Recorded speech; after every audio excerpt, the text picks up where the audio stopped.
Hello folks, good evening and welcome to this. I think I've a note here from mine, John. So I'll introduce myself first. I'm John Brennan. I live locally just down the way of Balscadden Road. We have a small little Howth hub, we call ourselves. We sell books and records and gifts and odds and sods, and we often have music sessions on a Saturday or Sunday when the sun is shining, not so much when the winter is too cold for people with trying to play guitars with cold fingers. And Michael, unfortunately, is sick, so he cannot make it this evening. But a note here that I'm going to try and read. He said a few words. And it's nice to see someone who's got writing that is marginally worse than mine. And, it's always good. And as I used to say to my mother, my writing is so bad I could have been a doctor. But for the lack of the education. If I became a doctor, people would have died from, broken legs and stuff. But I'll read this from Michael. He wants to thank everyone for coming and all their efforts. It's the 8th musical poetry evening. We're alert with a lot of unrecognised talents who don't need soapboxes or TVs, although our video host Dermot Byrne is with us tonight to take photos and pictures for the company. There is hope for the arts here at Howth. Those who venture and those who are venturing into the small old school, which is going to have something for the arts. You may not know it, there are plenty of writers and artists and art technicians here in Howth, Sutton, Baldoyle and Bayside. We have now got a working show of hands to support us. No president yet. I'm hosting this evening, and we have 3 poets on the first half and 1 musician. And then Christina Malloy will be taking over the second half, and we have more poets and reading and music and more music as well. There will be copies of the video left in the library for anyone who wishes to get one at some stage. But basically, he wants to thank everyone for coming along to the event, and many thanks to everyone. There's a list of names and addresses of those in the world on memory sticks, which will be produced within a fortnight. I really don't know what this means, but I've done my best to read it, considering his writing is probably actually worse than mine. So I won't dilly-dally on too long. I'm not going to do that much myself, but what I was going to do, my daughter will be singing later, but we were going to do a song together, if you'd allow us. And it's a song by Christy Hennessy, who you forget about Christy Hennessy, really. He was really unbelievable. And it's a wonderful song called Roll Back the Clouds. And it's very appropriate to any artist, because it covers anyone who is, a singer, a songwriter, a dancer, an actor, and the struggle that it is to be an artist, maybe to be famous or just to be recognised. And an absolutely beautiful song. So hopefully we will do it justice. Katie, do you want to join me? I thought you were falling asleep on me. It wouldn't be the first time. He gets long-winded, does he? Oh God, yeah. Long-winded. God, there's no such thing as short in my vocabulary, That's my greatest problem. Or one of my greatest problems. Yeah, make sure my phone is silent. Yes, I should have said that, obviously. There's fire exits are there, but I think it's okay. Turn off your phones. No live recording, you should be evicted from the building.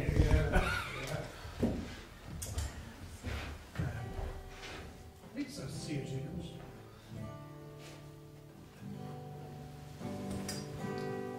I've been sitting here so long for you to hear my song, but all you want to know, have I been on the radio? Who's the biggest star I've seen? What is my favorite scene? And if I get the job, would I sing on Mars? Yes, or I will sing on Mars. I'll sing to every star. I'll sing songs of the sun. When my job is done, I will say I love you so. I'd like to play one more, just for all your brothers, for the road. tell me, son, just how far I need to go to be a star. I have had my highs and lows. I worked in every show. I played in every town, brought some houses down, but the critics never noticed me. I am not a star, you see, and yet I give my heart to every part. I will stand for hours and hours, I'll wait in sun and showers, with my dancing shoes and my dreams on view. I walk upon an empty stage with one light on my face, to be told don't fall with all you. Oh, tell me, son, just how far I need to go to be a star.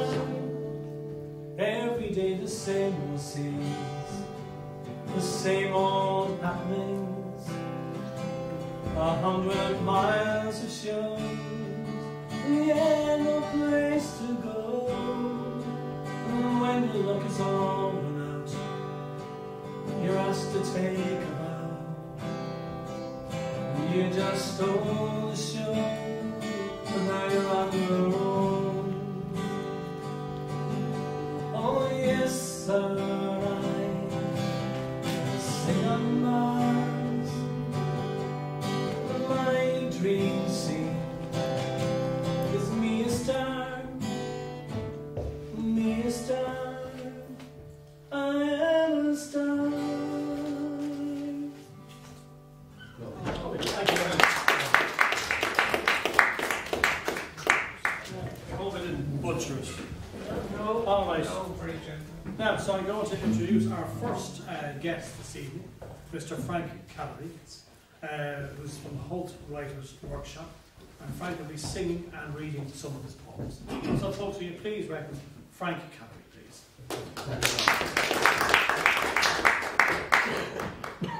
Hello, everybody. I'm going to leave the coat on until the applause gets very warm, and then I might shed it. So, just to give you an insight into how Joyce, Des and myself, Michael and a few other people in the Howth area got together. In 1982 there was a Howth Poetry Workshop that we held in Pauline Walsh's Art Gallery down beside the Evora. A lot of you might remember that. And it ran for a couple of years, I think up to around 86. And there was a lot of half decent stuff went through there, you know. And we had a visiting mentor occasionally, and we'd have maybe the likes of Brenda Kennelly out to do a workshop with us, you know. But it was a very interesting time, because a lot of us kind of started writing around that period, or started showing our writing around that period, and it was a great outlet and a very kind of democratic situation that we had there. And of course then we had the Lighthouse Bar across the road where we adjourned, and often Barney McKenna and the lads would be in the back playing, and it was convivial. We left Des behind us. Des is blind. We left Des behind us in the toilet one night, and because we just presumed Des would know his way out, and he happened to have the good grace to mention an article in the Irish Times. So I'm going to read the first poem. I don't essentially make any difference between writing songs and writing poems, and in fact I've written hundreds of songs which I consider my poetry. And I take that from the precepts of Sappho. And the second poem I read tonight is about Sappho. It's my translation of a little fragment of Sappho on the death of little Timas. I'll explain it to you when I read the poem. But I'm going to start off reading. I started in the opposite way to most people. I published my collected poems before I published anything else. And it was called The Whole Shebang, or a tundish of trivia at a lopsided crossroads. And on the back of it I had a little poem which I thought at the time summed me up. I don't know if it does or not. So it's called I Am. I am the clear droplet, the white tooth of the wave that bursts on the land like laughter. I have travelled the oceans in the company of stars, the flotsam and jetsam, behold me. I am the last file from Marrakesh, a distillation tongues have tried and told of. As the sands have ingrained, my veins are potent with love, consume me. I am the one tree on the hill, consoling the cries of the wind. I gather myself from the depths of the earth as I gather these, contain me. I am the face in the crowd, the blank stare and the grimace of God, know me.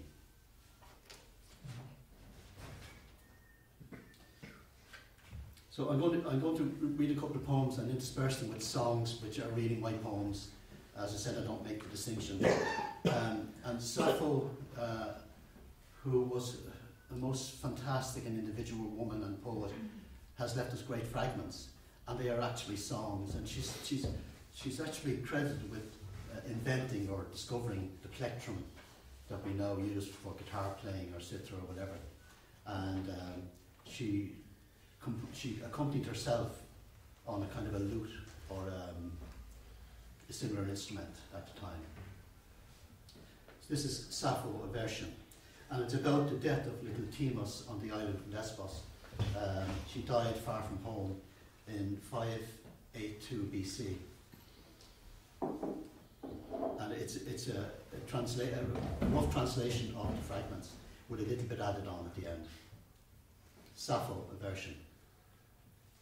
Aboard the ship in solemn grief, we placed the small glass urn whose brief inscription read, the dust of little Timos, who, unwed, Persephone took to her dark breast, in whitest clothes her body dressed, and fled this tearful shore. Her smile, her anguish are no more. And girls in mourning cut their hair for Timos, who was sweet and fair, who knew their love and frequent praise. They wake her, though they cannot raise. And on Phocaeus' distant shore, the waves in chorus rant and roar, a dirge for Timos, whose own dust will swell the sands a little while, and vanish like her comely smile. She never now a bride will be, who rests between the land and sea. I'm going to read a poem that I wrote locally here. There was a man who worked on Irish lights out on the lighthouses. And if I remember rightly, his name was Ollie Flood. They had a little shop down at the corner down there. His mother had a sweet shop. And Ollie had memorised the complete works of Shakespeare. And he would have them roll in his pocket like a newspaper. And he often came up to the poetry workshop and he'd recite Shakespeare for us, you know. That was his life out on the lighthouses, Shakespeare and him. And this is called Kish. It's about the little lightship off our coast here. That many an emigrant or somebody going to England would have seen. Kish. Lonely as the landlocked sailor's heart, it stands out there in the shallows, pinning the hem of ravelled sky. Clear days know its brilliance. The gulls might idle in the heights, thinking it nothing but landfall. Night comforter of the steerage dreams, needle in the exile's compass, a throb as memories gravitate, difficult and laden as a lodestone shifting in the heart's small pouch. The wakeful peer for its light, like navvies seeking the pure seam in the bowels of a tunnelled hill. They know it must break through, splitting the stone of the dark to flash its warnings of shallows. It comes constant as fidelity, swinging the arc of its lamp, aiming for the dark behind each eye. Below, the songs too often sung are trembling through the bilge. Come back to Erin. Erigenia, see how they journey towards that fateful lamp, stepping back through their years to find the ghosts left idle by each haggard wall, weighing reasons whether right or wrong.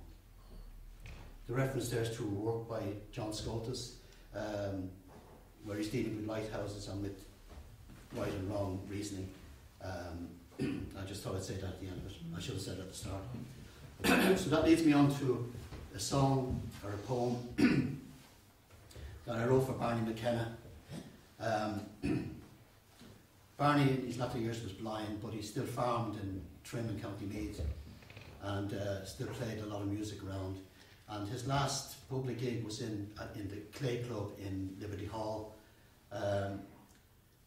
where he was his usual self, and he says, "What's the difference between an Irish wake and an Irish wedding? One less fucking drunk." So this is a song for Barney McKenna. Oh, play on, my wounded hussar, in our hearts your song renew. My little black rose, Marogoradu, touch those strings by which you flew. And you're down on the pier where the winds collude with those cables strong for sound. Your cap is riding the wind of your hair. You're away to the fishing ground. There are fields in Royal Meath. There's a fence you have to mend. Oh, they call to you those elements like the music of good friends. And you knew the corncrake's harsh delight, and the long doves sang for you. On Bon on Bui brought your long black nights, on the raven's wings you flew. And whether the field or the rolling wave, their deep music lived in you, and found in the measure your sure hands gave the heart of the realm so true. So play on, my wounded hussar, in our hearts your song renew. My little black rose, Marogoradu, touch those strings by which you flew.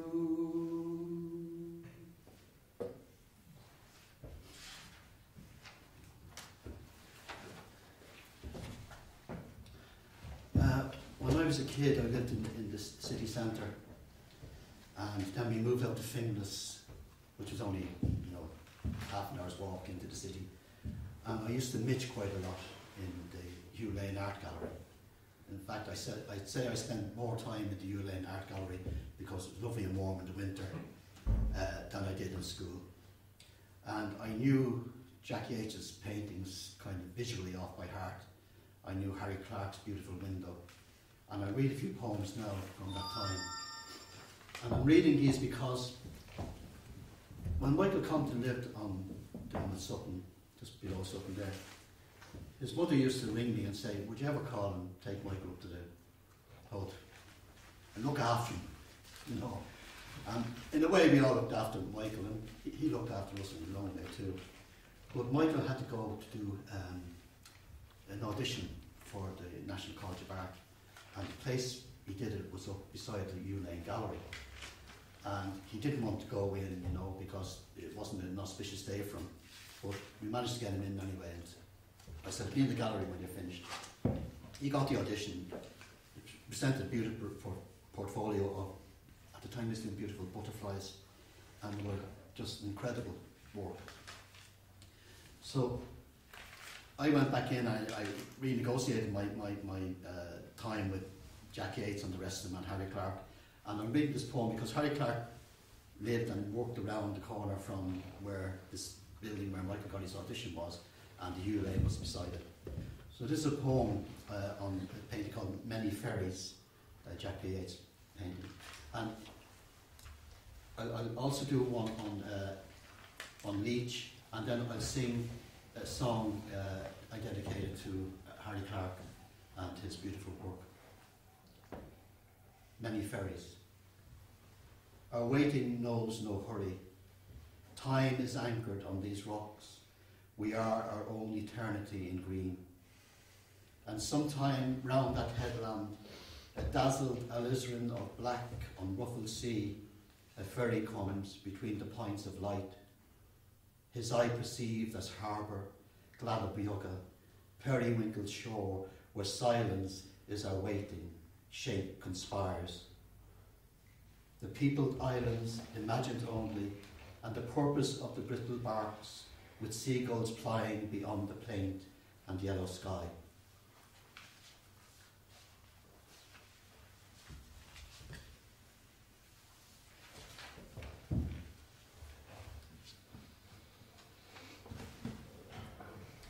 This is a poem on William Leach's painting, Covent Garden, Brittany, which is kind of, everybody has it on their kitchen wall. It's a very well-known painting. It's, if you don't know it, it's a painting, it seems to be a novice nun in a garden in Brittany praying, and in the background there are other nuns perambulating around, and there are lovely lilies in it. And it's I suppose it would give you a sense of innocence and a heavenly feeling, you know. God knows if it was like the Magnum Numbers that we had, it certainly wasn't that. But however, I'll read it. William Leach, 1881 to 1968, who actually lived down Parnell Square from where the gallery was. That's where he spent his childhood. Covent Garden, Brittany. Here is quietude and all that hearts desire, to pass the interlude till time and day expire. Here is paradise, this heaven she frequents, where thought is ever wise and all her strife is spent. And peace is here, nor can the world intrude where silence ever near her ardent heart imbues, with such sweet calmness that we, her watchers, feel the silence that has blessed these lilies of the field.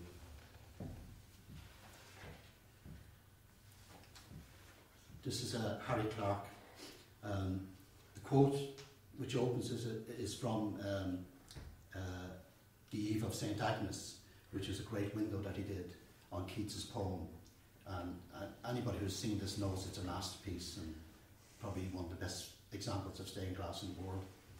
Besides his Geneva window, which was commissioned by the Irish government for the hall in Geneva, but when they saw the subject matter, as often happened in Ireland, they declined to take it, and they paid his wife back the actual money that they had given in the first place years and years later on. The Geneva window is another world-class example of stained glass. It's now in Miami, I think in the Smithsonian in Miami, and there's a fragment which was fired by Harry for the first time, and which cracked in the firing, and that fragment is now back in the Hugh Lane Gallery beside the Eve of St. Agnes. I should give you a couple of notes on the poem, if I may. I suppose everybody knows who Harry Clark was. So, in the poem I reference the pipers there, and it refers to John Doran, the piper, not Doran's the travelling piper. So I thought it was initially, and I was delighted, but I found out it's another Doran whom I haven't been able to trace, maybe from Tyrone. But he had received postcards from Harry, and he was the guy who said, "You must go." He sent Clark and Keating, all of that great Irish school, went out to the Aran Islands at his behest, and all those great paintings we have from the 20s onwards are from those visits. The fiddle that might thrill your ear refers to Walter Starkey, who played the fiddle, and Harry loved to hear him play. As music by the river played refers to the second verse, from number 1 of James Joyce's Chamber Music, which was illustrated by Harry in the Geneva window. You might know it's the figure of the guy with the very weird looking guitar or lute in it. Agnes Sweet and Agnes Fair refers to a Scottish version of the ritual involving young women meeting together on St. Agnes' Eve at midnight. They would go one by one into the remote field and throw in some grain, after which they repeated the following rhyme in a prayer to St. Agnes. Agnes Sweet and Agnes Fair, hither, hither, now repair. Keats based his poem on this folk belief. Geneva did not see your best is kind of explanatory in the poem.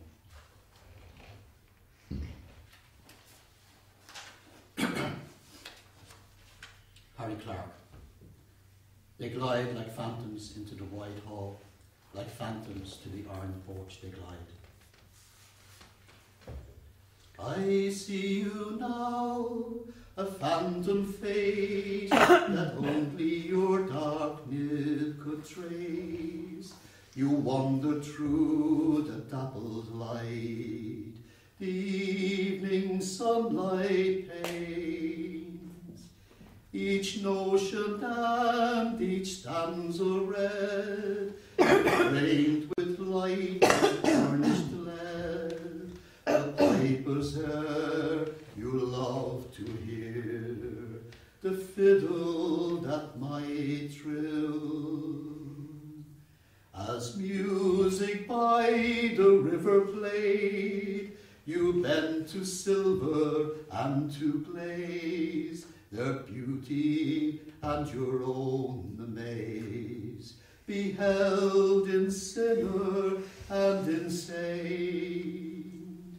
They were blind to what you made with grace, the shimmer that you gave each face.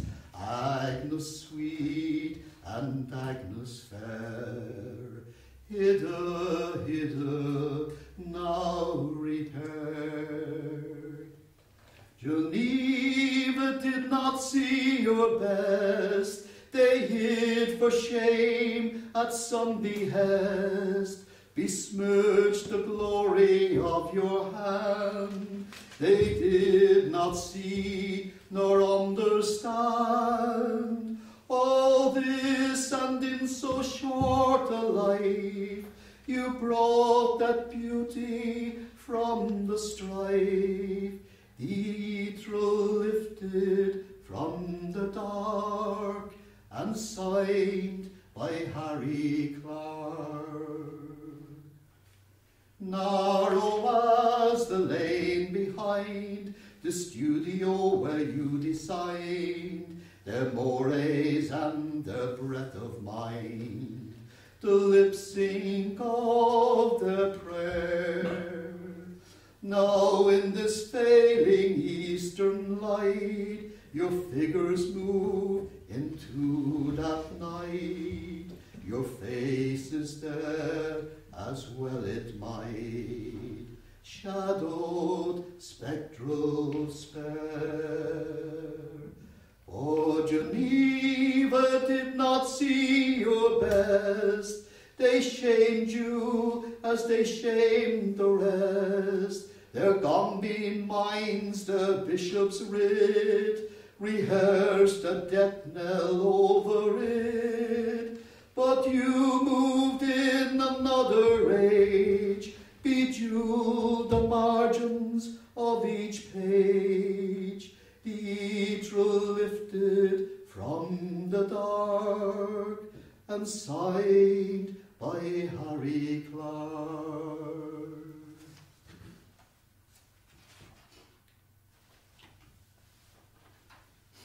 On my Facebook page, I have a poem. It's called Squander Your Love.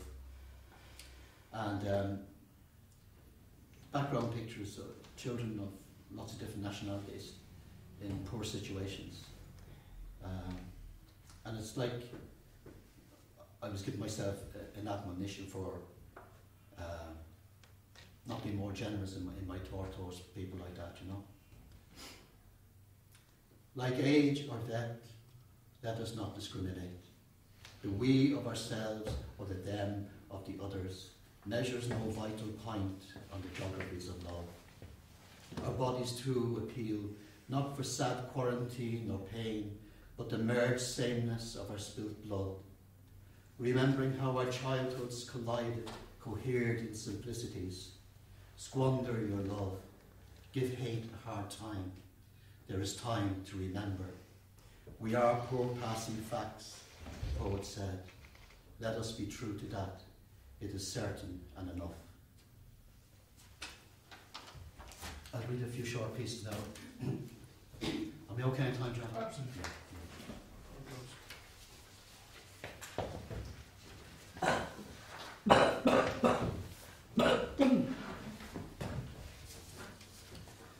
In the Dublin parlance, a gigna is a street pigeon. And there was a guy I knew who used to sleep in the doorway at Western Row and had a hard time on the street. And many people crossed every day. There's a bridge going across the road there, you know, Western Row. And I called upon the bridge of many crossings. This man had a great relationship with the pigeons around that area. They were both begging on the street. The Gignas worship at his feet.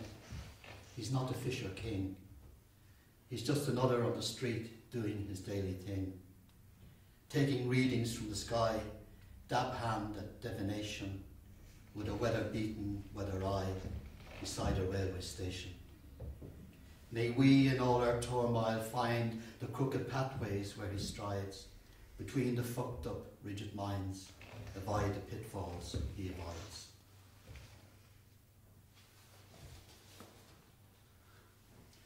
It's the sonnet for 800 starved and maltreated angels in tune. I am cleaning, unblocking the drain, the solution of vinegar and baking soda. It flushes in obfuscation.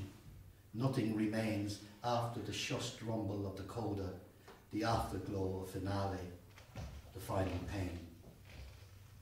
We had solutions too for removing that detritus. A drain, a hole, the secret cavern where are lain the sad assemblage who are part of us. The little names from history flushed in the hushed pain, bequeathed by shame, the innocence they would not let us claim. They have freed the burden, obscured in the secret codex, kept to hinder question and the pry of after search, was the keeper's aim. A love image thwarted in the convex mirror of their mad reality. Their sin to hoard cleansed, their parch for God-use sated, and written in the mire of subtext, the deeds of all the living and the lost, mothers unwed, and the small accretions of their love, flushed and dead.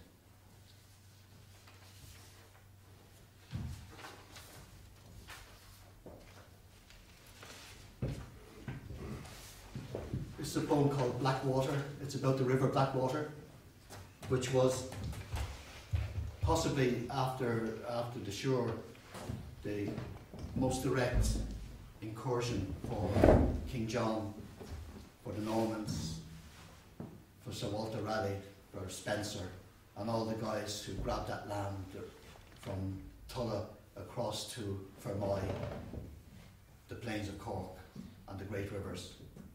And 3 years ago there was a case in the courts in Cork where the owners of the land were trying to still claim the fishery rights on the river at Lismore. And I imagine that after all that time, somebody would have taken a notion to tell them to fuck off, but it never happened in law, so it doesn't happen in reality. So this is looking at the Blackwater as a whore opening her legs for the ingress of the foreigner. By the way, there are great tours on the Blackwater, and you should, if you're ever down that way, take them. Takes you all the way down to Youghal, and you'll see all the fine houses and castles, or ruins of castles that are still there. Blackwater.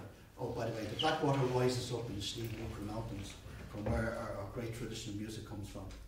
And it waters all of those hills down into Fermoy, into County Waterford, and enters the sea at Youghal. Hoor of Munster, she opened her course to all and sundry who would sunder, each ravage a penetration, up to her gills in guilt, the trust of bowsprit itched her banks with wash. They love her yet, native and interloper, all who ride from hill to sea, consort or fairy queen, Red Cross, Britomart, Bridge. Traded and traduced the old woods of tallow, the smelt and odour of greed. Now through her beauty still wavelets of emotion carry the dark silt song of Brosna, Slieve Lucra. Left as their spillage stained her sun-kissed breast, a bastard sperm at every jetty, every door. Funny enough, Donizetti, in his great opera, Elysium de Moor, he wrote a lovely song. You know that one, Una Fortiva Lacrima. It's a beautiful little aria. And he had just finished writing his tragic drama on Anne Boleyn, who was associated with that country and with the people the English who actually invaded that land. And I thought it was interesting because he also wrote one based on Mary, Queen of Scots, and based on the works of Spenser, although it's not obvious in the opera. So I imagine Spenser had a great influence on all poetry, but certainly he had an influence on those three particular operas.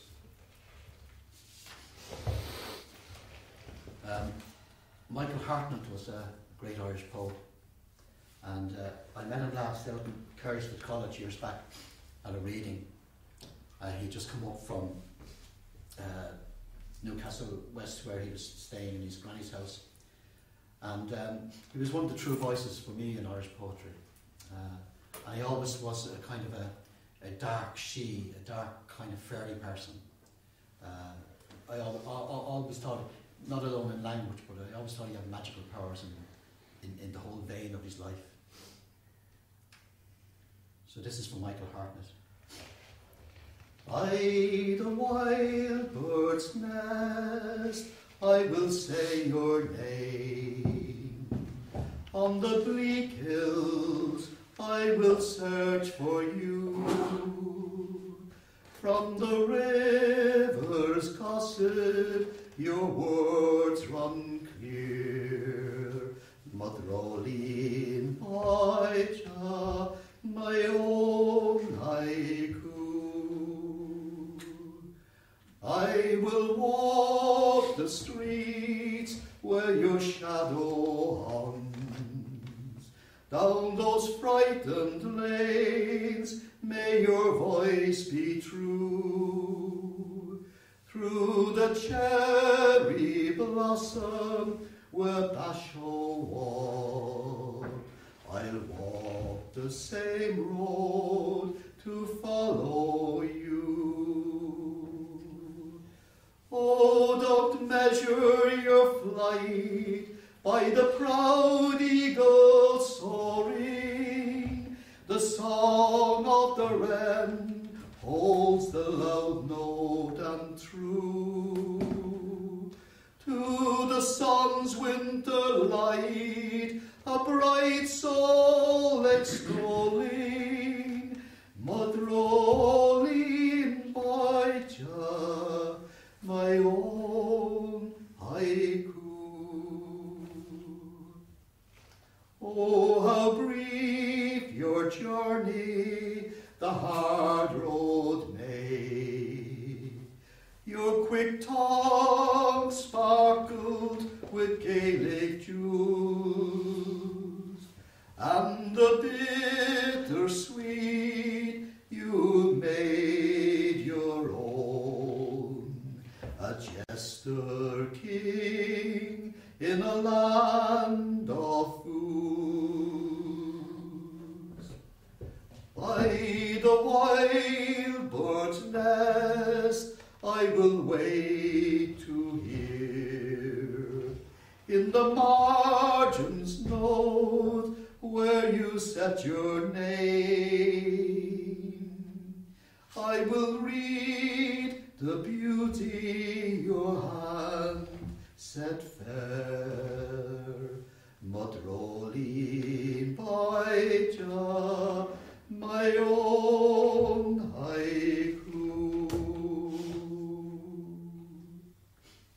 I'll finish up with a song I wrote at Leonard Cohen's death. John McKenna was an Irish dramatist and writer who was very friendly with Leonard Cohen, and he wrote a beautiful thing when Leonard died called the Correct Attitude. If you get your hands on it, it's worth reading. It's just called Something.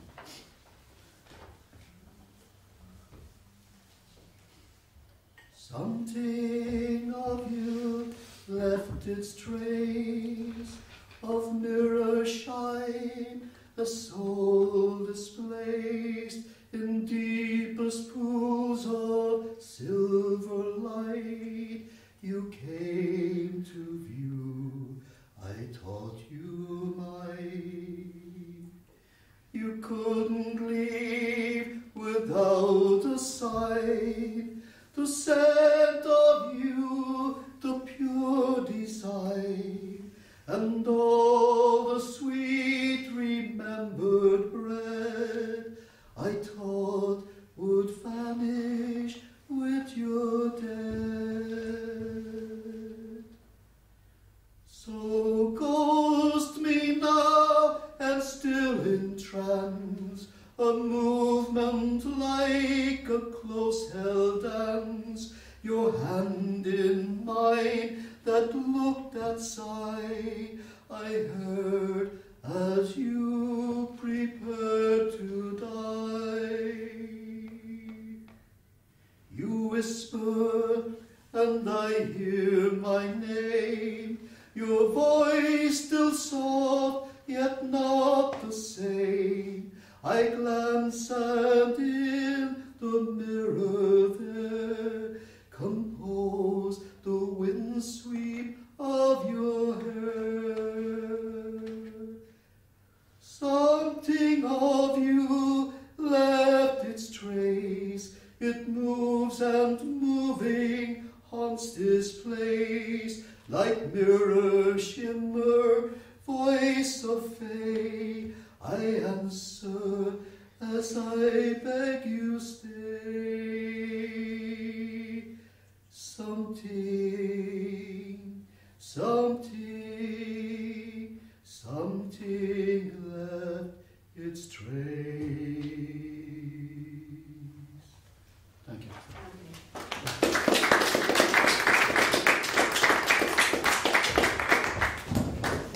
Well done, Frank. Lovely words, lovely singing. Now, we keep moving swiftly on. Our next contributor is Mr. Des Kelly from Des says he's been scribbling poetry from his late teen years. I didn't want to say that. I did want to say, I hope this isn't inappropriate. When you left him in the toilets, was he blind drunk? Yeah. I'm sorry. I kind of had to do that. I'm sorry. I think you. I knew you'd be good with it. I'm on for an hour now. We'll be on with it then. Those early scribbles, he says, were kept as notes in revision to be shaped in times of more craft and skill.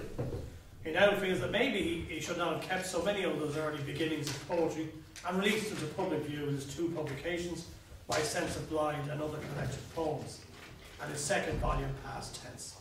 He sees many of those poems having context of long ago, in different times and moods, which the reader might find it not easy to grasp in a present context, and see depression as a resonant factor in the language, which he says is not the case. Des retired in 2013 after 34 years as the CEO of the National Council for the Blind of Ireland, with memberships of many state review bodies and boards also encompassed in that time. He did not mix the seriousness of his professional role with the complexities of also assuming the persona of a publishing and performing poet. Des attributes to Hope Poetry Workshop the beginnings of his developing an ability to shape and craft the moods kept of his earlier writings, and found the workshop acted as a catalyst for developing his poetic muscles, having to have a new poem ready for the weekly delivery on Wednesday nights when the workshop met. Today tonight we'll read poems from his 2 volumes, which invite us to share in his sense of light and its absence. He will also share his love of rhyme and poems like Broken Sleep, and invite us to an inside look at his sense of being blind. So folks, we give a warm hand for Mr. Desky.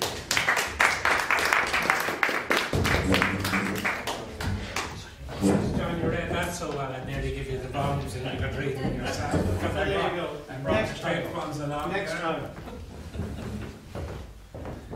Yeah, it's interesting to see, not hear probably the 3 of us here tonight, Frank, myself, and later you'll hear Joyce. But really the whole poetry workshop, you know, it was in an art gallery of all places that I found myself at that stage. I lost my sight at the age of 7, and what I tried to do in the poems I write is to embody a certain amount of the anger I should feel.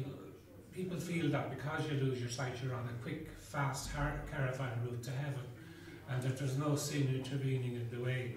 And I like to sort of go against that, the grain of that norm. And I also like, in a way, to say how light in its absence or in its revelation of difference is somehow still important to me. As I say, although I started to lose my sight at 7, by the time I was 9 it was gone. So the first couple of poems I'm going to read are about light in a way. One is called Moonstock, thinking of a time before I lost my sight as a kid.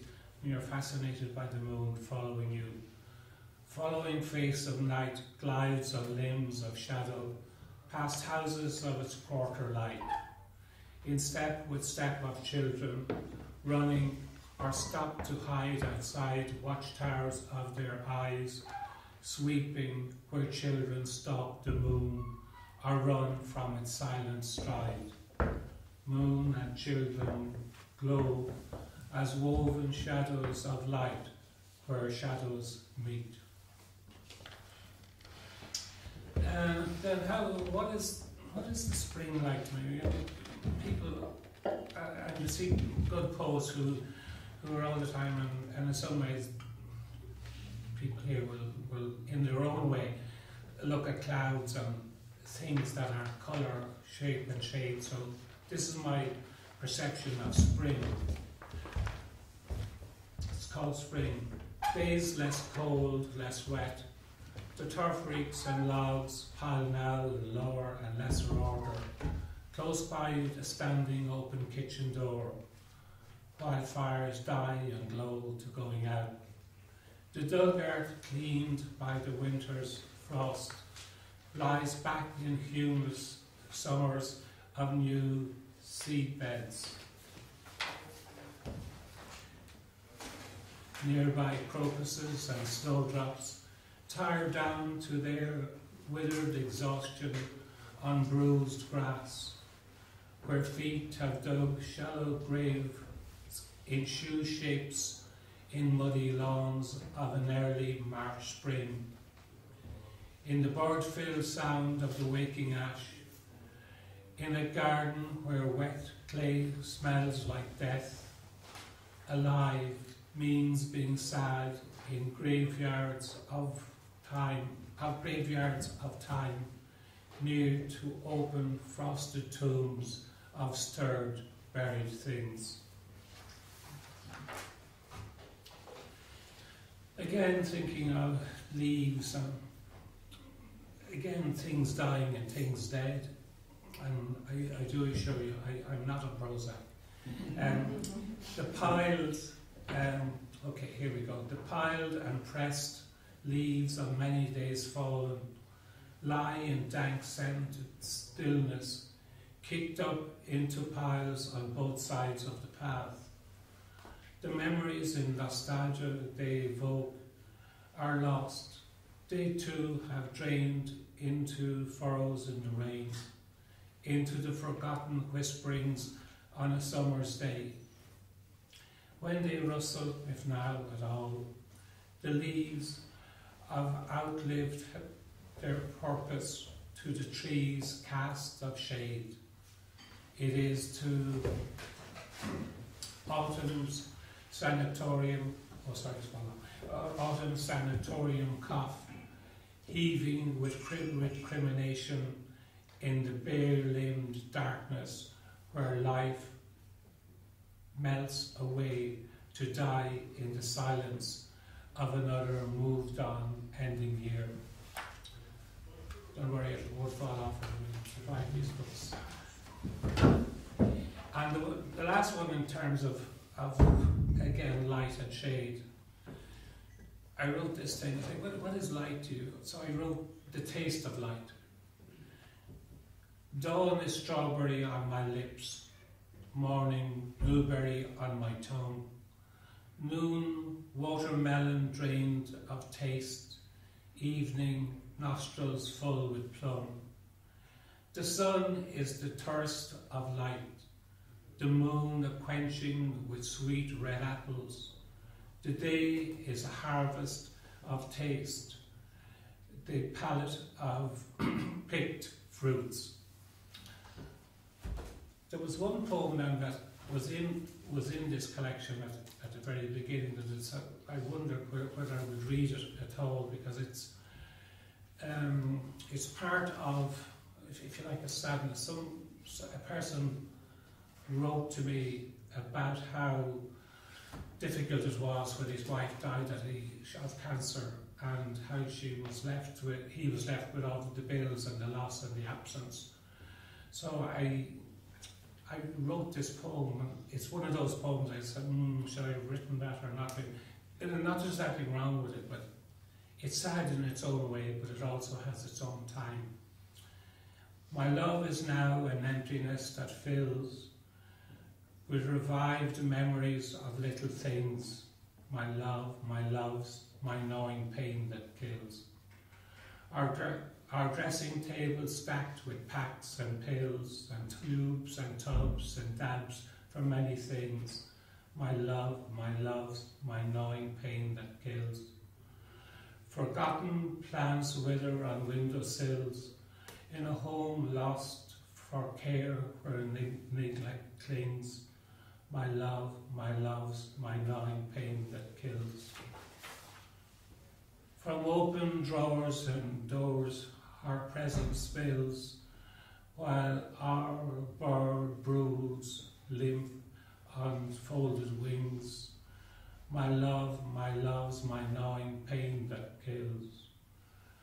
Our endless absence in life nothing fills.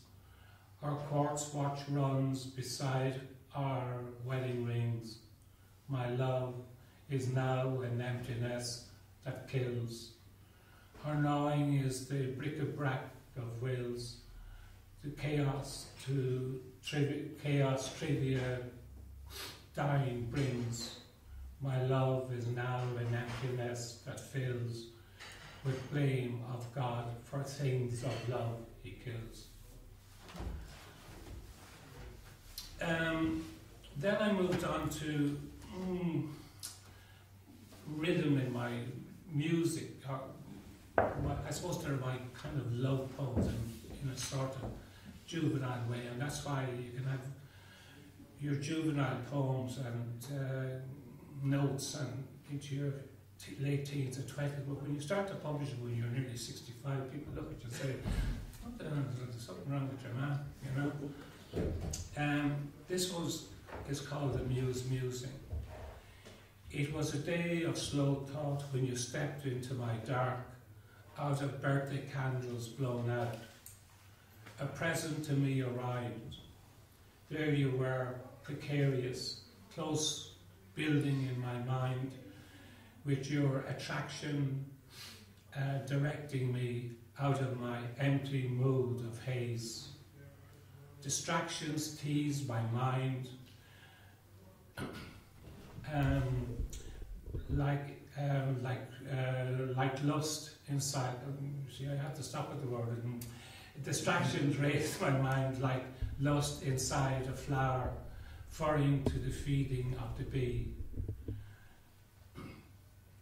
To no end but its own now of Zen. It was time to dance nude and quench that thirst of longing by drinking from those deepening pools, reflecting lightning in the storm.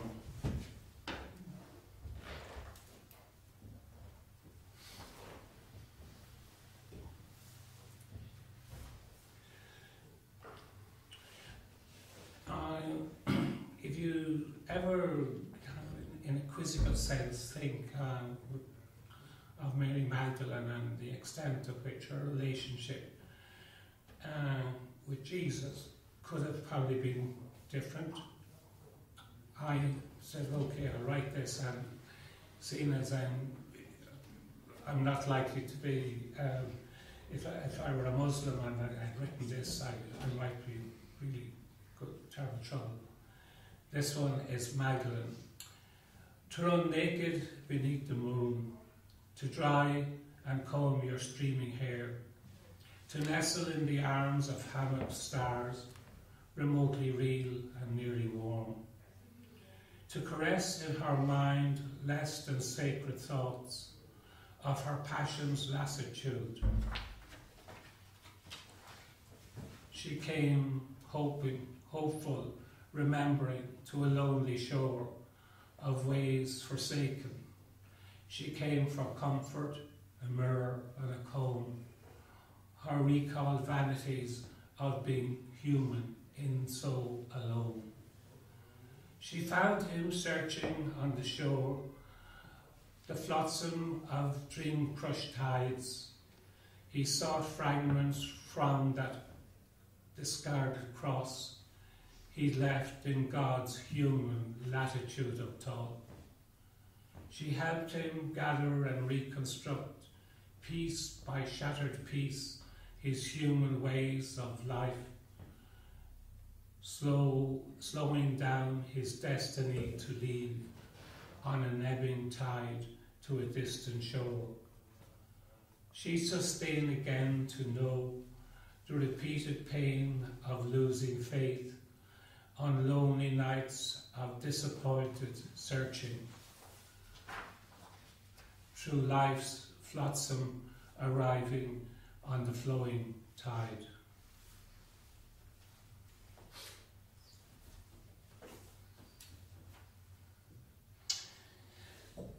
The interesting thing about the workshops is that poetry workshops give you the stimulus to actually do things, and the critiques and the analysis give you, if you like, insights into the techniques and the craft of writing poetry.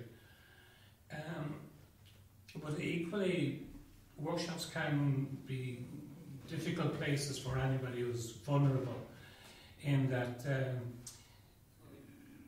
one person makes a comment and that comment is grown onto by the next person, and by the end of a review or of somebody's poem, it has taken on in somebody's mind a compilation of many views. So this is a poem I wrote really at the workshop, and it's called Yvonne Wrapped in a Poem. A handbrake clicked along its edge of sound. Car doors slammed. It's strange how the unimportance of parking cars held a new distraction then, when the girl delivered to us her poem. Of her poem I remember little, except things it nearly said, and the way she read those muffled possibilities when she critiqued, detached, resolving crisis in her life. Deep in pain's probability, I heard the north wind blow over her summer landscape, in which she set her poem, this child of her alienation, in sunshine waiting for the snow to fall. Poetry workshops are places of pain, abattoirs and delivery wards swapping. I remember her name was Yvonne. In groupthink and mass, we accidentally killed her poem when she delivered to me a moment then, a moment which I give you back, Yvonne, with thanks, in this rap of poem, gestated and born because of you, on a night when your own poem died, at its birth in the delivery ward of words.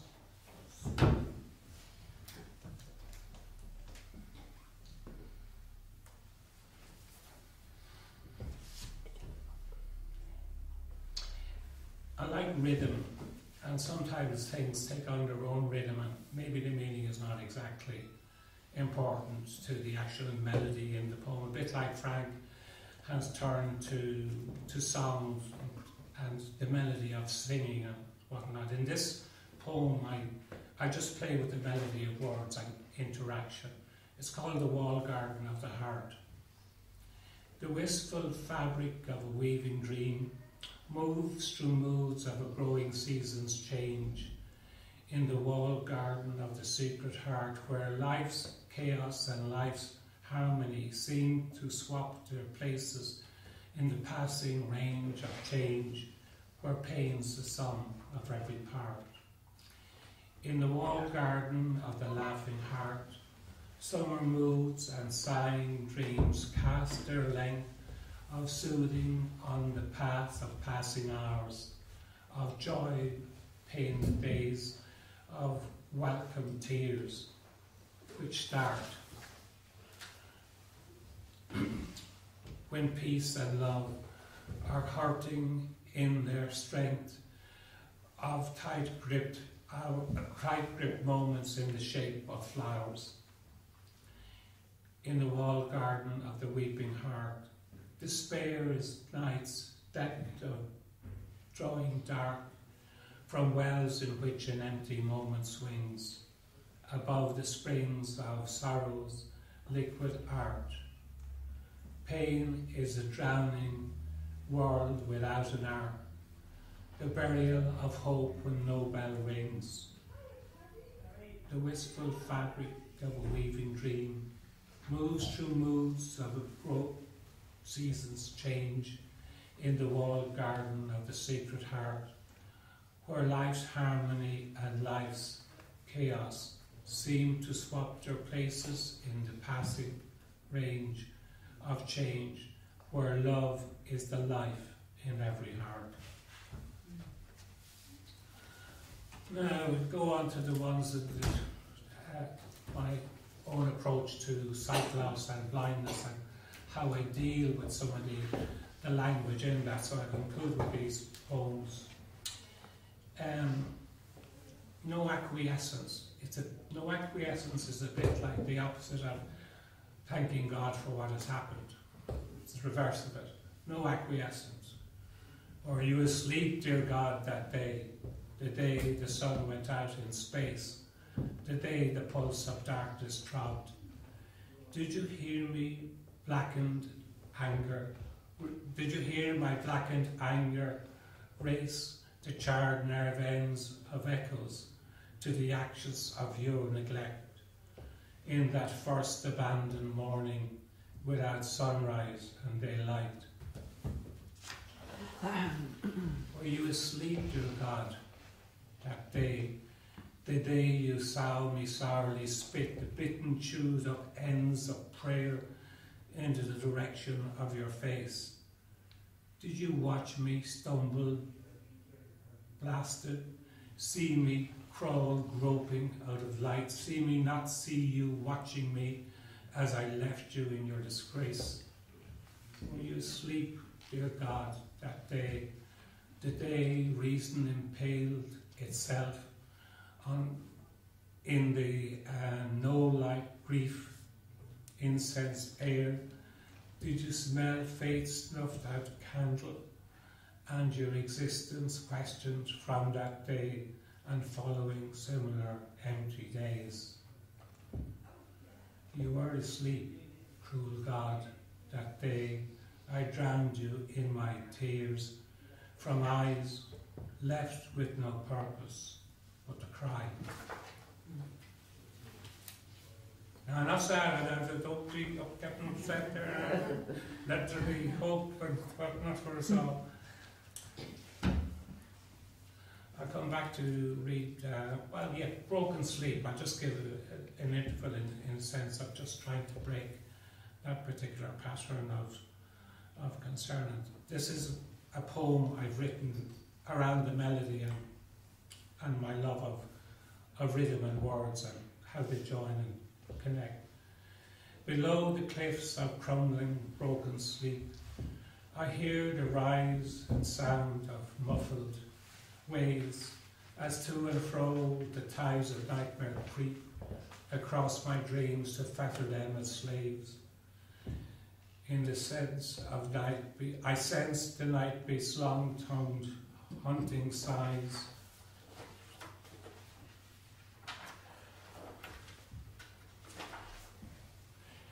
And feel it lick and lift the shells from fears to let out shrieking from the shoal of cries, come to tease listing of straining ears.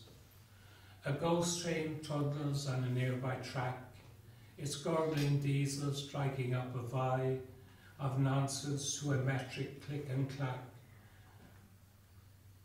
The beating time for a lugubrious boy. Night sounds give libretto to tunes of ships moaning in the fog of the eyeless bay, upon whose hearing edge thought sound trips and shrills a backward curse at yesterday. The terrorism of a ticking face talks itself to its ruptured burst of bells. In the dark I hear creaking boats displace the broken silence in the noise that tells. My rest is ended, sleepless for this night.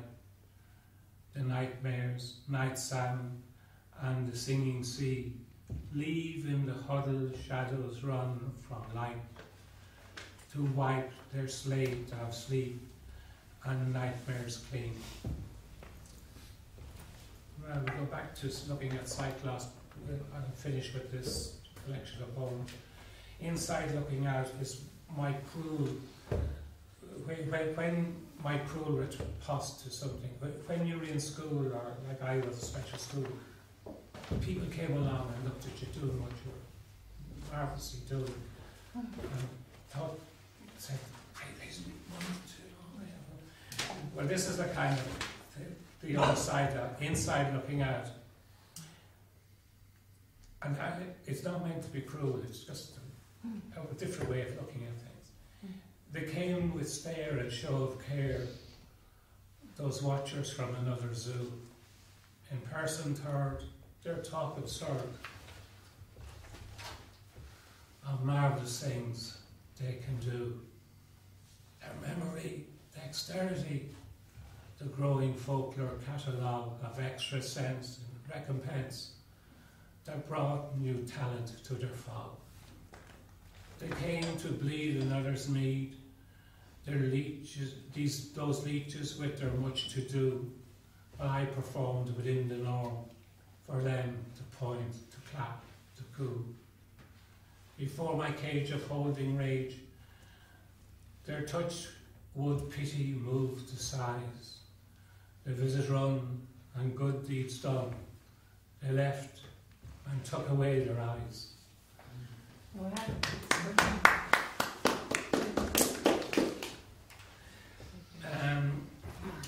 Now, let's see.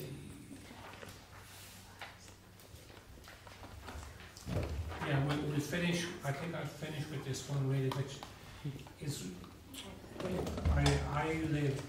My beginnings were in a small town in Newbridge and County Kildare, and I had to, at a very early stage, by the age of 7, my sight was going, and by the age of 9, I had to go to a special school in Dublin.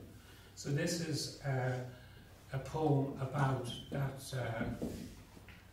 journey when my mother had to bring me from the town, my home, my family, to this place in Dublin. A not to be forgotten journey. I'd not forget that Saturday, snow flurrying cold, when I clutched my mother's hand, holding in my tears, starting together on new ways, me to my loss, she to her confounded letting go, alone while sharing that Saturday separating on a country bus routinely scheduled on its leaving to Dublin way. Destination Green Link, a place this bus carried me, taken from squealed whoops of laughter beneath trees in fields, of exploring wonders in what was for me my whole world, a small Midlands town. In another time, all left behind as I journeyed, bus taken, tearful, to a remote place and a lonely forever stay. Everything changed. Old was lost when the new came, to a child's chaos, to a child's chaotic ways to be tidied for routines. A playtime, one of many, transformed to one of few, in glare of the unusual, with loss of the common. All had been changed by a necessity in the changeling's life of my child's exchange for that premature adult. My mother since, aged into years, has long forgiven, long outgrown that journey's purpose, in the pain of its relevance. But I live its significance in a part of me that travels with the consequence of journeying young, not prepared through states of being, going and coming to a place remote and with its heritage rooted in loss. Now, there we are. Thank you very much.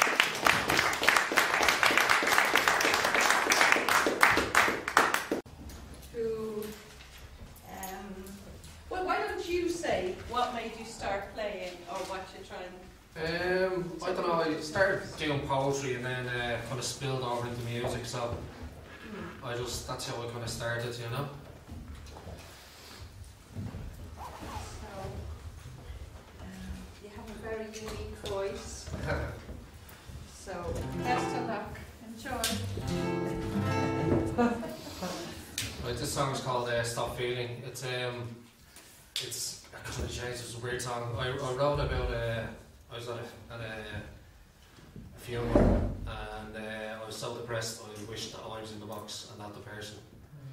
So I've been battling depression for years, so this is just one of the songs that I wrote about. So.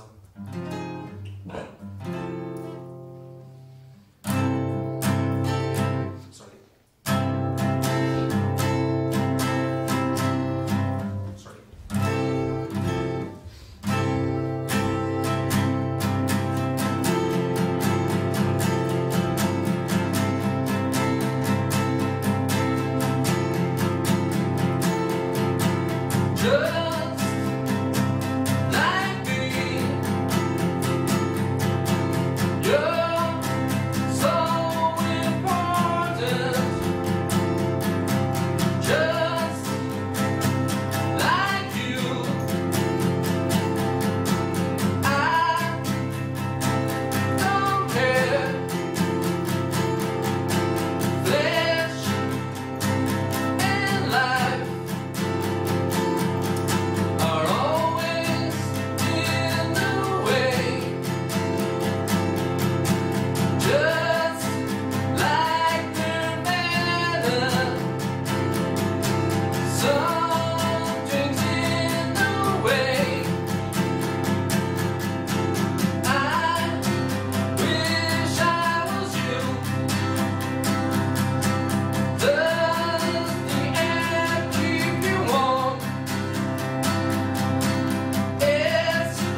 this is a song, it's called Psychosis.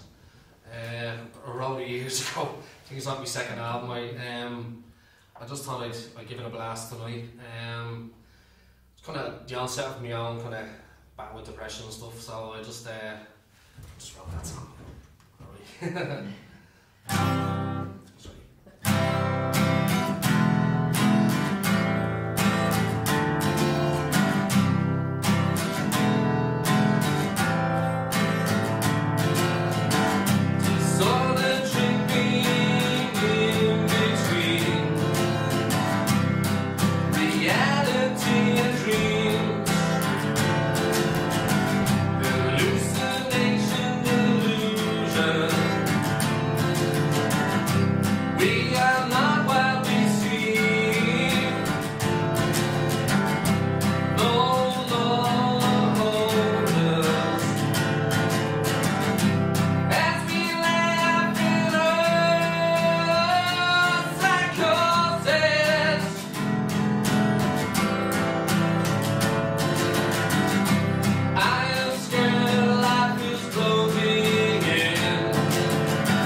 Wrote that years ago, and it's on my second album, and I just thought I'd give it a blast again, you know.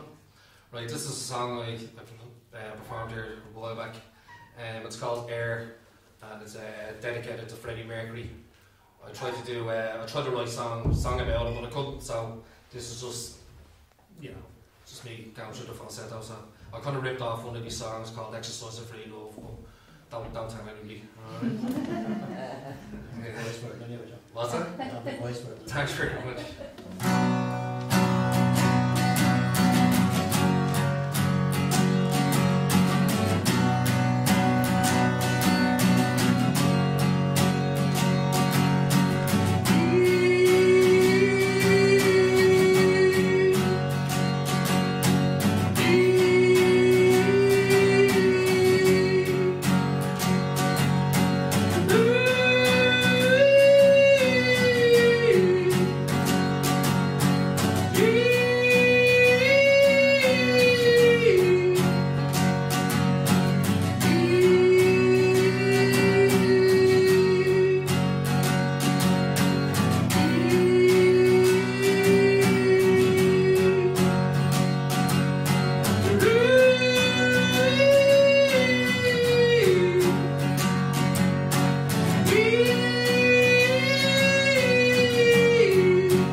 a song off my first album called Suppress Your Dreams. So it's nothing flashy, but I'll give it a blast. Right.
This next song is about, I don't know if you've ever heard of a band called Joy Division, and it's about Ian Curtis, who is no longer with us.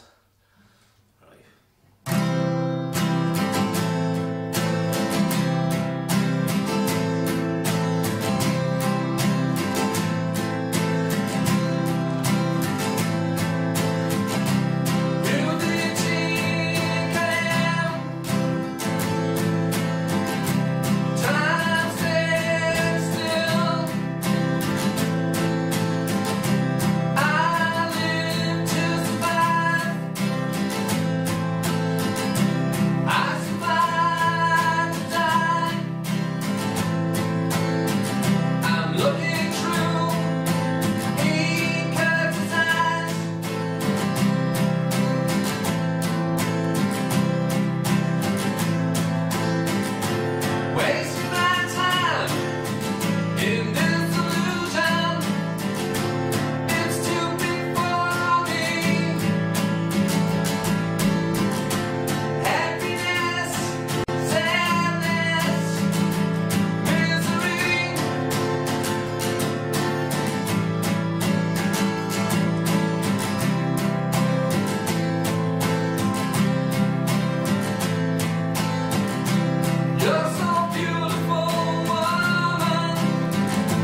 Let me see. Okay, cool. I'll just play a few more and then I'll disappear.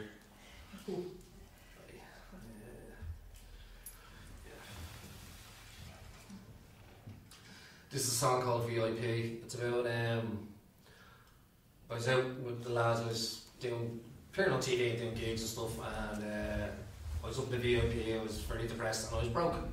So we're fame at last, you know. So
two more and that's it. Demo. Live embarrassment. Okay. I was starting early and I was trying to play and my knee was shaking and I wasn't stopping it, so I was kind of like, I need to be sedated, right? Cheers, John, you're doing great. Thanks.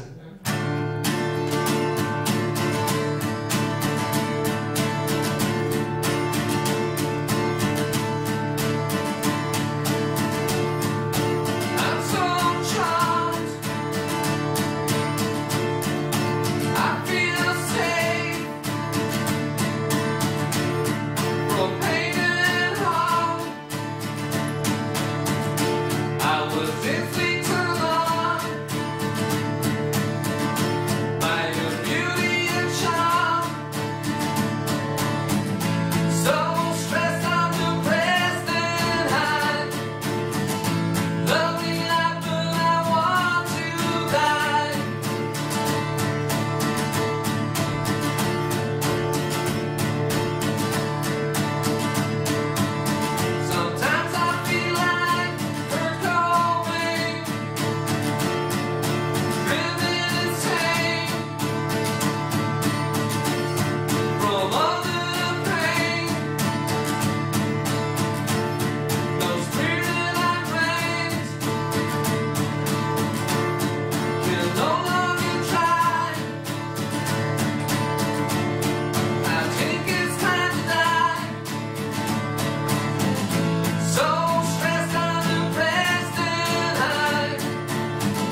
last song.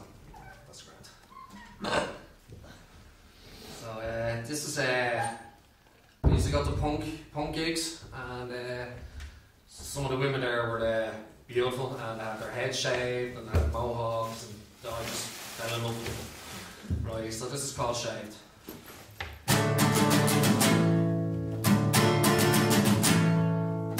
Hey sexy woman, you always make me beg with your bad hair and your head shaved head. I need to get you into bed. Fuck woman, you're so hot, did you hear what I said? You're so sexy with your shaved head. Shaved head is no keys and chains. I got to know your name. Play hard, play fast, I can't stop staring at your ass. But woman, you're so hot, did you hear what I said? You're so sexy with your shaved head. Beautiful eyes, beautiful face, watching as you hop around the place. Lost in hands, punch not dead. You're so sexy with your shaved head. But woman, you're so hot, did you hear what I said? You're so sexy with your shaved head.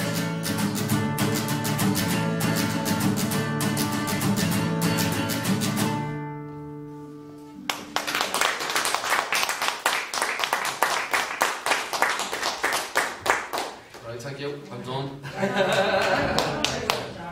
All right, thank you. Thank you. Thanks very much.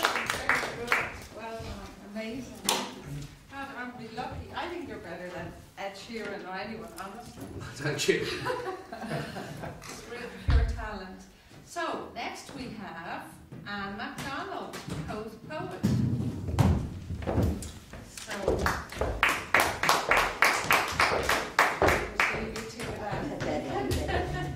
introduce yourself. No, I'm Anne MacDonald, and my friend Lisa told me about this gathering of the poets and the musicians. So she said, "Why don't you read out some of your poems?"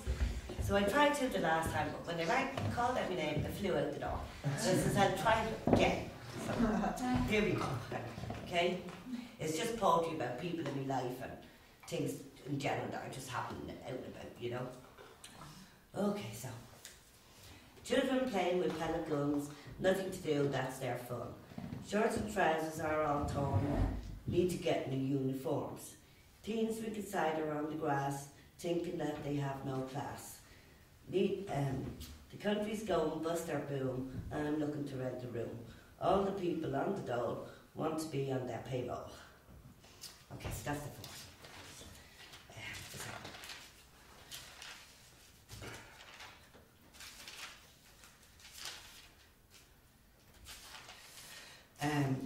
Charlie said, "Keep an eye on Bertie, as he's doling out money like confetti. The country's going bust or boom, it didn't happen in my front room. I ended up looking for a room, the Celtic tiger ended in ruins. Bob is helping the Africans, and no one else gives a damn. All they want is clean water, that's why they call him sir. Like me, Peaches couldn't cope, that's why she took drinking dope. People say I am a dope, I don't care because I'm full of hope. The fishermen come ashore to see the people they adore." And the third one, there's four altogether. Just because we didn't obey the rules doesn't mean that we are fools. Snowy and Phil have their photos up. Huey's going with the Sandbar Cup. Jack is looking for a live wire. The fishermen have to retire. Frankie and Huck will fill another bowl, wondering where they'll get there. Blank. Down the quay with a fishing rod, trying to catch a bit of cod. By the time you pay the rent and fees, you've 30 cents and you're on your knees. Jill and Jean have passed away, think about them every day. Bruno greets me home from school, oh wow, how so cool. And the last one. Smoking weed in the field, getting stoned without even knowing. The girls playing with makeup, the boys trying to shape up. Amber looking in the makeup bag. All the joy I get from my boy, even the pills I can't get my thrills. Deco singing Willie McBride, and I'm trying to save my pride. Why am I such a worrier when I have everything to live for? Thanks to Brendan and Dr. Garland. I know mental illness is a terrible thing, but you just bury your head in sand. And the last is prayer. The stars shone bright in Bethlehem as the world welcomed the little gem. Lo and behold, they nowhere to sleep. Mary and Joseph began to weep. The 3 wise men were full of joy as they brought gifts for the baby boy. They laid the baby on the hay and everybody began to pray. Amen.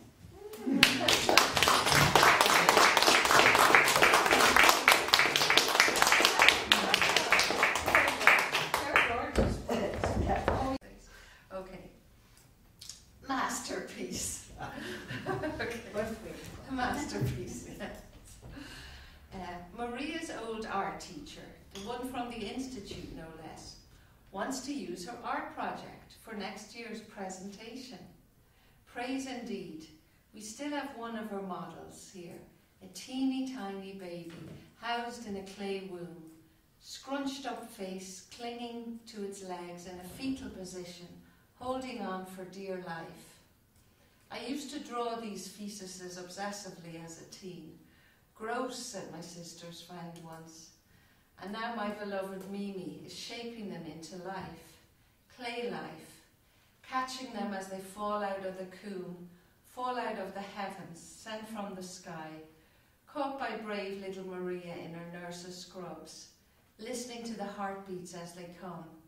Thump, thump, thump, thump, thump, thump, like an endless herd of baby elephants, gathering momentum. Thump, thump, thump, thump, thump, thump. 80s music was cool, Mom. It's my life, don't you forget. It's my life, it never ends. That's it.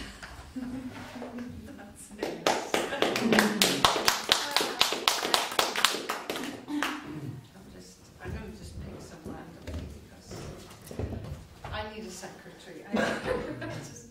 Okay. Between two worlds.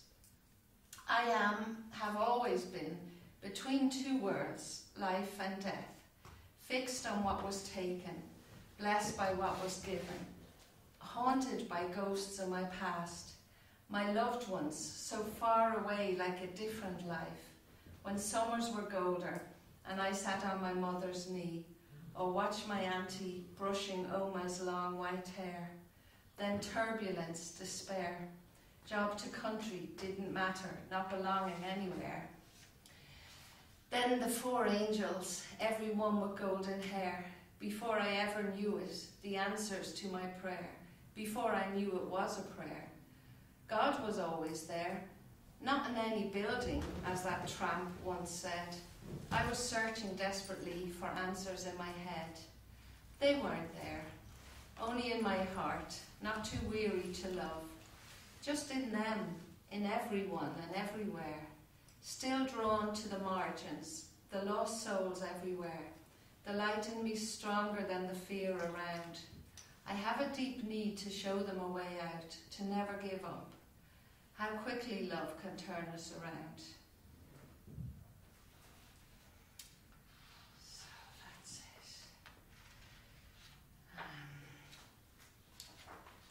Let's see. Oh, I have one about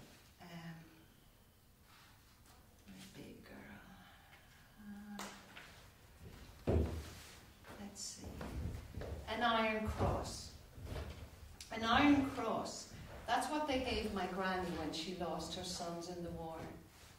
Maybe the boy soldier who stayed with them on his way home should have got one too. He bravely faced the enemies outside, but they shot him no mercy. My mother, though a child, remembered how her mother cried.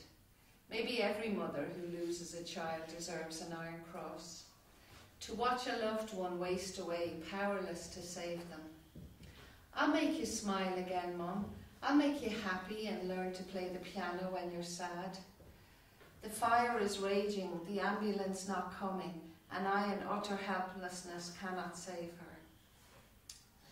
The child's not eating. I sure leave her alone, it's just a phase. What on earth is going on?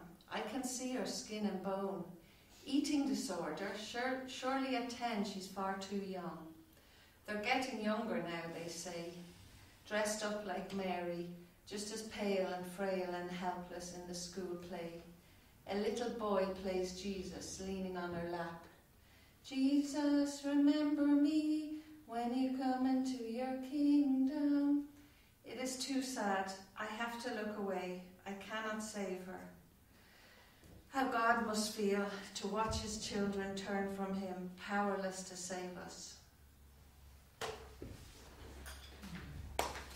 that's that. Sorry, and then I have fig tree. Fig tree, just because my big girl Lulu reads a book by Sylvia Plath about parallel lives, free will, possible scenarios, falling to the ground around her as she sits and waits. Some of the fruit gets spoiled, rotten even, almost waiting too long to pick the fig. In analysing the fruit too much, she nearly forgets to live. I'll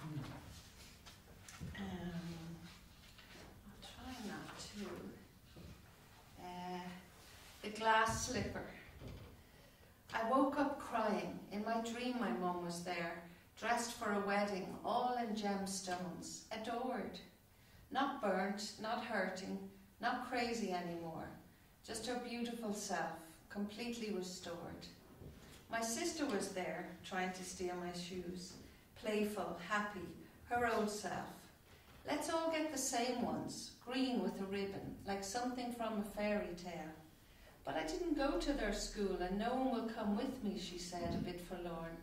Oh, come on, we'll go ourselves, us 3 girls. You, me and Mum. It'll be fun.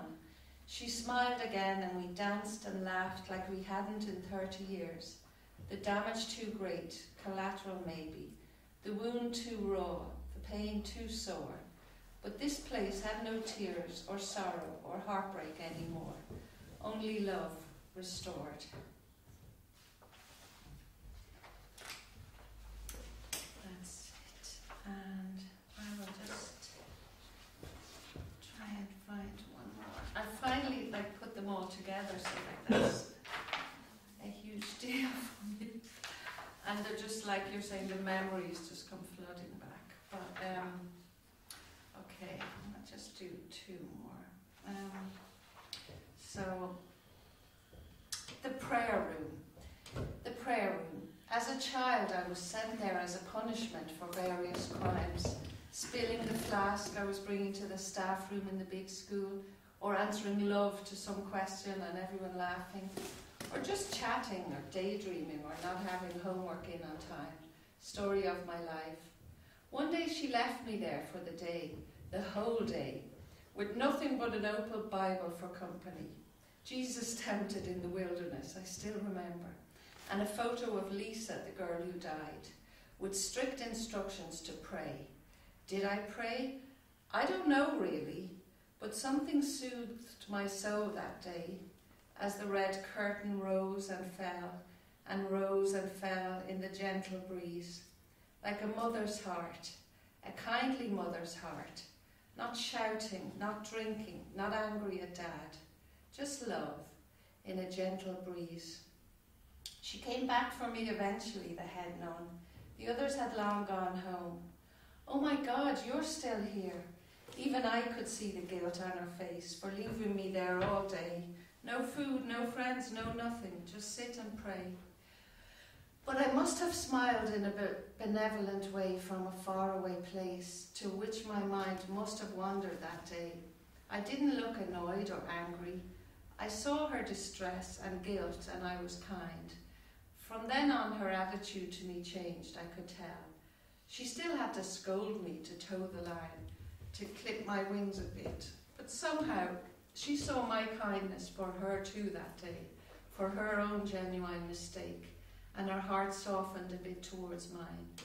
And that's how we can be used to give others the benefit of the doubt, a touch of the divine, and a little child shall lead them. Oh man, oh yeah, just for he died recently, so I'll just read this. The Father's House. Here I am again in another quirky chapter of my life, my Mrs. Doyle job cooking for the priest, praying for strength as I enter the lion's den. Instead I find grace for a sweet old man and a lonely old kitchen, utensils from another era. I can't help noticing his faded photos. He was once a smiling blonde boy, full of promise, so like my own. How proud his kind-faced mother must have been when her bright lad entered the seminary way back then. Did she cry with joy when he first saw light, as I did? Now he lives out his days in deadened routine, an irrelevant relic from the past to the New Age mummies, who care nothing for his sermons. I bless his pillows with my tears. Oh Lord, what can I do? Other than add some extra butter to his spuds. And pray the Father prepares a place for him too. So that's R.I.P. for Ray. And I think I'll just do one more R.I.P. R.I.P. So for I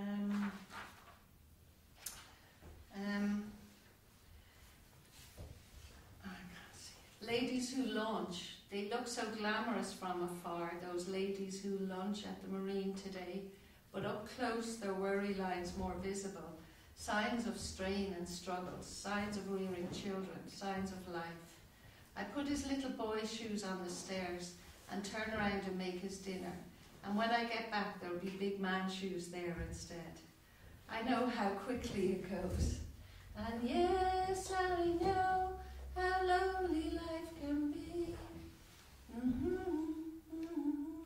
The book of life is brief, and once a page is read, it cannot be reread. That is my belief. So that's one. And I'll just do the well song. No, I'll finish. Sorry, I'm on a roll now. Well, tinfoil hat. No. January blues. There's hundreds we're picking from, honestly. Okay, I'll just finish with well. I know who you are. His eyes said it all. Nothing left to tell. I have no husband. Her eyes fell. The world let you down, betrayed by man. No condemnation. No, you got yourself into this own mess. Only mercy, compassion, a lifetime of hurt made well.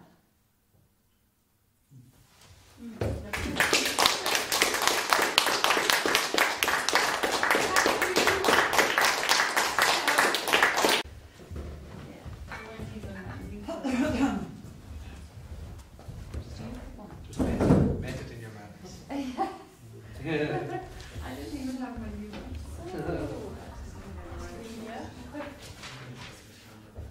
Playing in front of an audience. Not playing pubs, I always give out if nobody's listening. It's so noisy. I said it's nice to be playing in front of people who are listening, you know. Yeah, it's lovely. So I'm going to play 3 tunes. I'm very bad for names, so the first one is an Irish name which I can't pronounce. What's it called?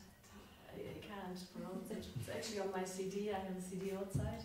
What's it sound like? What's the name? What's the name sound like? Chuka Liam. I can't pronounce it. On Chuckitilla. Yeah, something like that. Yeah, and 11 in the morning and Atton Highlander.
was first set by Herbert Hughes from Belfast on a Donegal tune.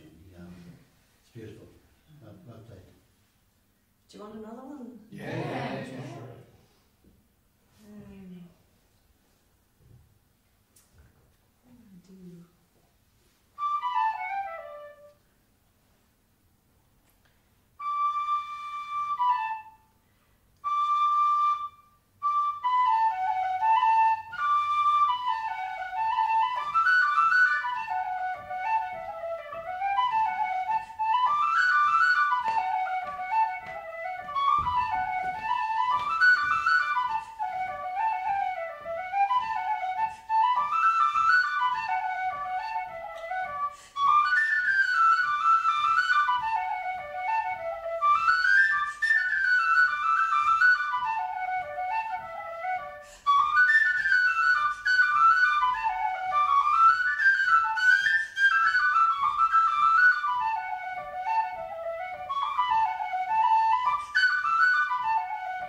the road.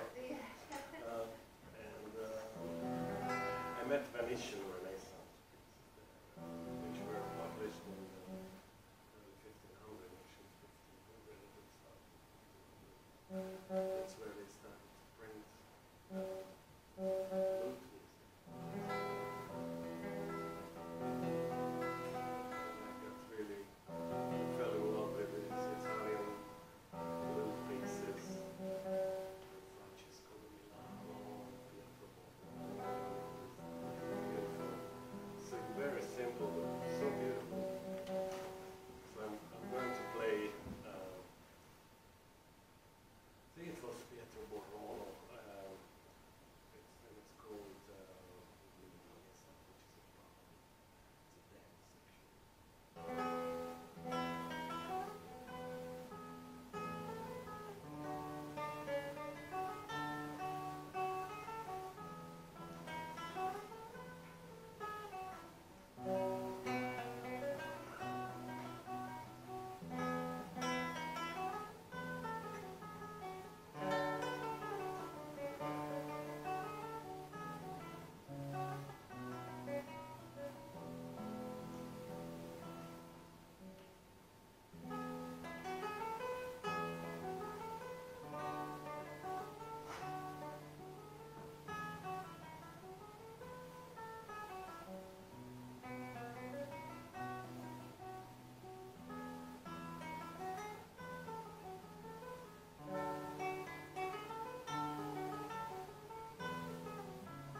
Santarello Primo.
Spanish name of it. Differencias. It's all about a variation. It's a theme that's coming back all the time with different heights and stuff.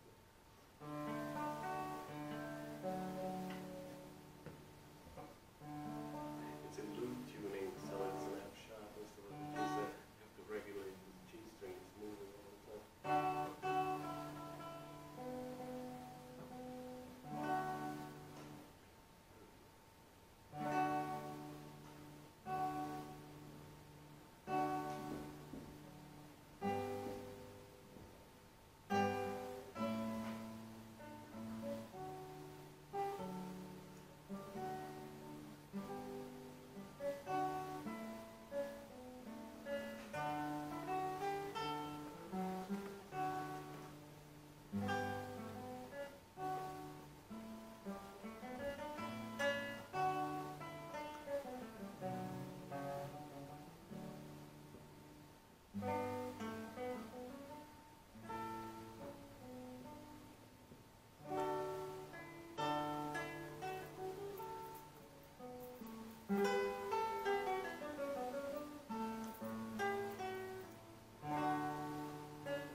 CDs for sale.